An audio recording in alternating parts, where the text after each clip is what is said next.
is collaborating with the Vatican, and at the same time we're collaborating with the Catholic Bishops' Conference of the Philippines, NASA. And we have an eco-convergence, gathering civil society and partners together for our common home. But we are also members of different organizations: Global Catholic Climate Movement, the Green Convergence for Safe Food, Healthy Environment, and Sustainable Economy. But we focus more, and this is our mantra: divest for sustainability and invest in our common home. As a way forward, our vision for the Philippines is Laudato Si as a way of life, sustainability is the future. Can you repeat that after me? Laudato Si as a way of life, sustainability as the future. Very good. So we spoke and we engaged with banks. In 2018, we attended the annual shareholders meeting of the Bank of the Philippine Islands. And last year, Bishop Jerry was there as well. We went to China Bank. And we also went to the annual general meeting of Banco de Oro. But on top of the banks, we are focusing also with DMCI Holdings, the company which operates coal-fired power plants and which also mines coal in Semirara, and also San Miguel Corporation. Figure that only can beer, etc., but actually they're also having coal-fired power plants. So these top three banks, do you want to be accomplices in killing our Mother Earth, in killing our common home? I think we need to go to them and sit down and talk to them. So we're part of the Withdraw from Coal Coalition. We also bringing our power, the documentary of Cheche Lazaro about Limay Bataan's coal-fired power plant, which actually, gave a lot of paghihirap sa health ng mga tao doon sa Limay Bataan. So, if you're interested to know more about coal, its effects, then just contact us. We'll bring our power to your communities and insisting the power of the people. So we went to Far Eastern University, Diocese of San Carlos, Ateneo of Davao, Diocese of Bacolod, Atimuan, Quezon, Nara, San Juan, Masbate, and perhaps here we can come and show our power to your communities. But of course, we have indirect divestments, sabi nga ni Bishop. So we discovered in Laudato Si, that book, that love letter, Laudato Si number 211. There are little tiny eco actions of love for the environment that Pope Francis said in this document. First is avoid the use of plastic and paper. That's number one, according to Pope Francis. Another one is reduce water consumption. The next is waste segregation.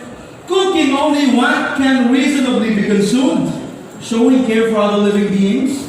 Using public transport, carpooling, planting and growing trees, turning off unnecessary lights, and reusing something. But remember, recycling is the last remedy. You need to reuse everything.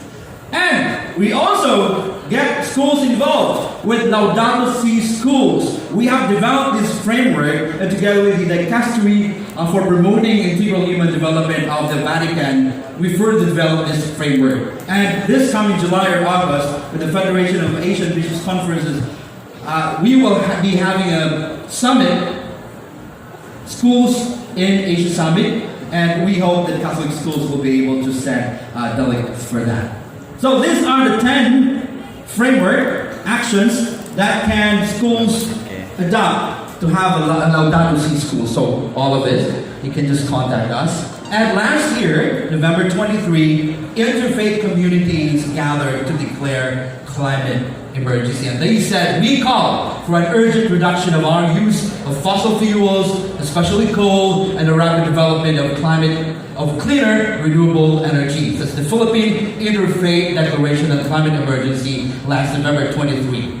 We have publications as well. The first is Laudato Si Manifesto. And right now, we'll be launching a new one. Because in 2015, we got two very, very important documents to protect our common home. First, on September 25, 2015, the Sustainable Development Goals. But before that, on May 24, 2015, we got Laudato Si on care for our common home. So our staff developed this handbook for all of you.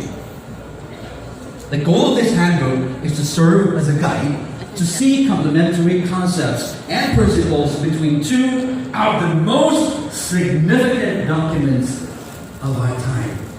The Sustainable Development Goals, and the Sustainable Development addressing the needs of the present without compromising the capacities of the next generations to survive. And of course, Laudato Si on care for our common hope by Pope Francis. So, you can see there, we'll be distributing some copies of this handbook. You can see 17 Sustainable Development Goals, and there, beside, is our Laudato Si quotes that actually say about Sustainable Development Goals. And there are things that you can do. There are things that you can do to take action on the SDGs and Laudato Si. Say, for example, affordable and clean energy.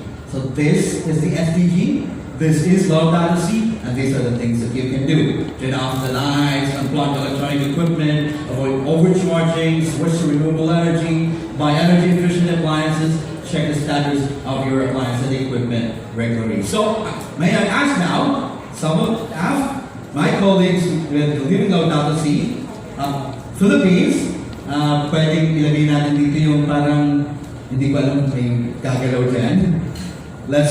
Let's bring the prototype of the book. Pwedeng ilagay natin dito sa gitna. There, this one. And may I ask Bishop Jerry and the President of the Green Convergence to launch officially the SDGs and Laudato Si book.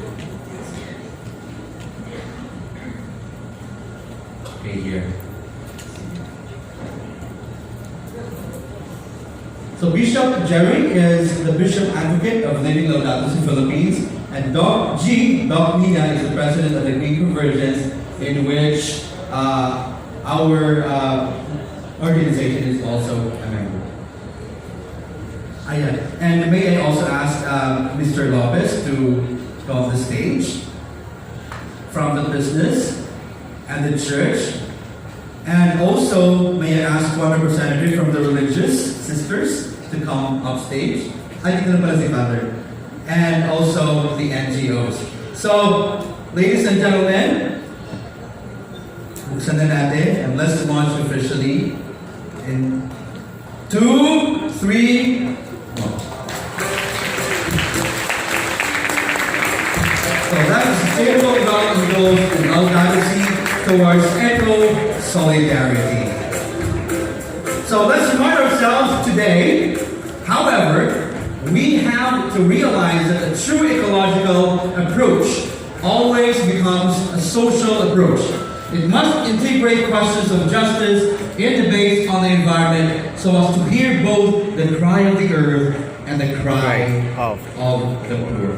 Thank you so much, at maayong buntag, and inyong tanan. Ladies and gentlemen, a round of applause for Rodney Galicha. At this moment, we have speakers on stage for an open